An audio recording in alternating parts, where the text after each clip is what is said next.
अध्याय 4 से हम महत्वपूर्ण क्वेश्चन लाए हैं जो हमारे पेपर में पूछे जाते हैं। तो आप जितना हो सके उतनी अच्छी तैयारी कीजिए और मैथ को कभी टेंशन में न लीजिए कि हमें मैथ नहीं आती, बहुत हमें मेहनत करनी पड़ेगी। नहीं, सबसे आसान मैथ है, सबसे आसान गणित ही है और सबसे कठिन भी गणित है। ये कैसे? यदि आप जब मन लगा के पढ़ोगे तो आपको सबसे सरल लगेगा।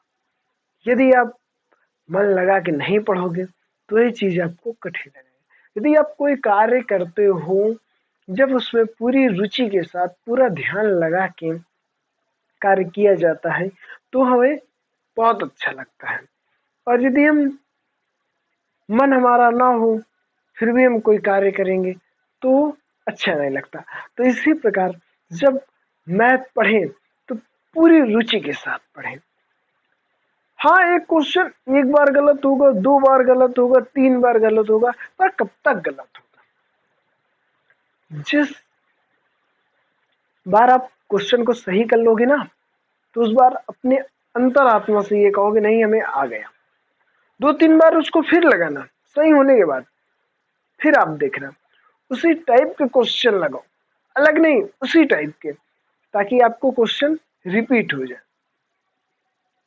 धीरे धीरे करते रहोगे, आपको मैथ अच्छी लगेगी।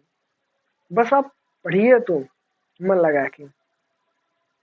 प्लीज मेरे चैनल को सब्सक्राइब और शेयर कीजिए।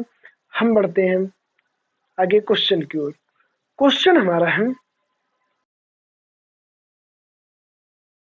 ऐसी 2 संख्याएं ज्ञात कीजिए जिनका योग 27 है, जिनका योग 27 है और गुणनफल 182 हो। तो ऐसी संख्या ज्ञात करना है हमें जिनका योग कितना 27 है और उनका गुणनफल कितना होना चाहिए 182। तो हमारा क्वेश्चन जो है उसके अनुसार, माना पहली संख्या x, अब कह रहा है जो हमारी पहली संख्या है प्लस दूसरी संख्या का योग 27 है, जो प्रश्न में बोला गया है। यहाँ पे हमारा माना पहली संख्या x, तो हमने x मान लिया। कह रहा है उसके बाद 2 संख्याएं हमें ज्ञात करनी है और जो हमारी संख्याओं का योग है वो हमारा कितना है 27 है। तो हमारी पहली संख्या x मान लिया, तो अब पहली प्लस दूसरी संख्या हमारा बराबर कितना हो गया 27। तो हमारी मतलब पहली और दूसरी संख्या 2 संख्याओं का योग कितना है 27 है। तो हमारा ये बताइए पहली संख्या x है प्लस दूसरी संख्या बराबर 27। अब ये यहाँ पे हमारा प्लस में, इस बार हमारा आएगा माइनस में। दूसरी संख्या बराबर हमारा कितना है 27 माइनस वाई। ये हमारा प्रश्न के अनुसार हो गया।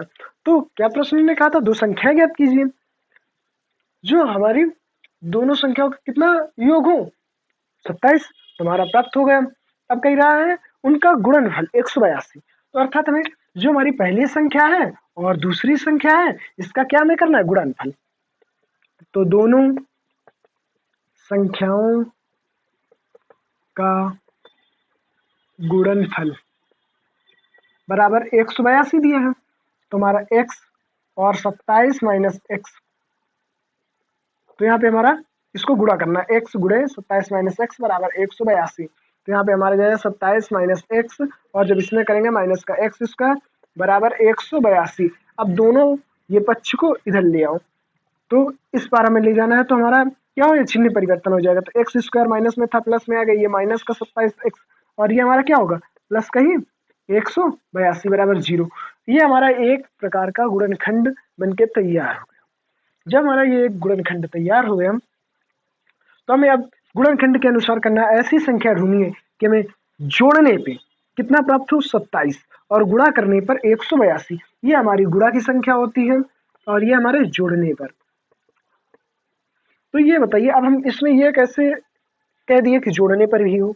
भाई घटाने पर भी तो हो सकता है, तो हमें इस चिन्ह के अनुसार बताना है। ये चिन्ह अगर प्लस का है तो जोड़ने पर, माइनस का है तो घटाने पर।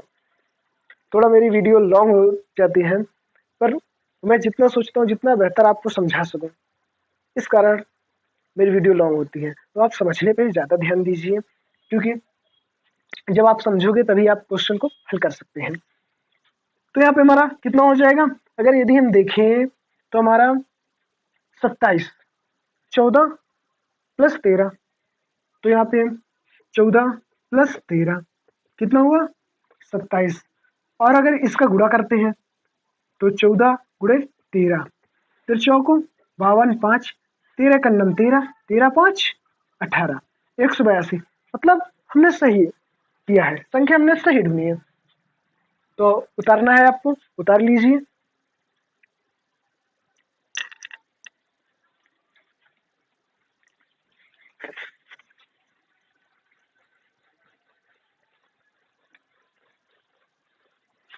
बुक पे नोट कर लिया था, अब आगे चलते हैं।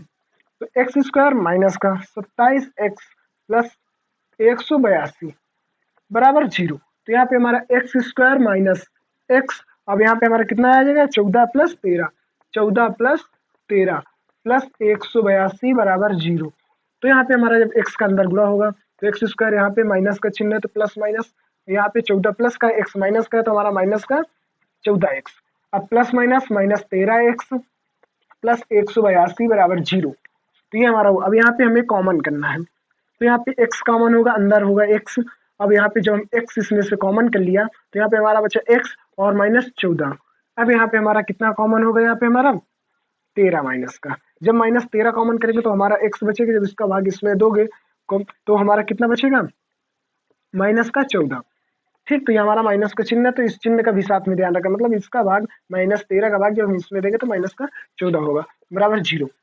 तो यहाँ पे अब हमारा देखो ये भाग और ये भाग दोनों सेम है, तो इसको एक कोष्टक में लिख लेते हैं x माइनस 14, और जो बाहरी भाग है इनको एक कोष्टक में x माइनस 13 बराबर 0। अब यहाँ पे हमें अलग अलग पक्ष कर देना है, x माइनस 14 बराबर 0 और x माइनस 13 बराबर 0। तो यहाँ हमारा माइनस में वहाँ जाएगा तो उस पर प्लस में हो जाएगा, और ये भी हमारा माइनस में उस पर जाएगा प्लस में। तो हमारा कितना प्राप्त हुआ 14 और 13। हमारी ये दो संख्या 14 और 13 है। प्रश्न देखने को छोटा है, पढ़ने में भी छोटा है, और हल करने में थोड़ा बड़ा है। तो सबसे पहले हमें प्रश्न की दोनों संख्याएं सॉल्व करनी है, और उसके बाद जो हमारा समीकरण बनेगा गुणनखंड के रूप में, फिर उस गुणनखंड को हल करना है, तो हमारी दोनों संख्याएं प्राप्त हो जाएंगी।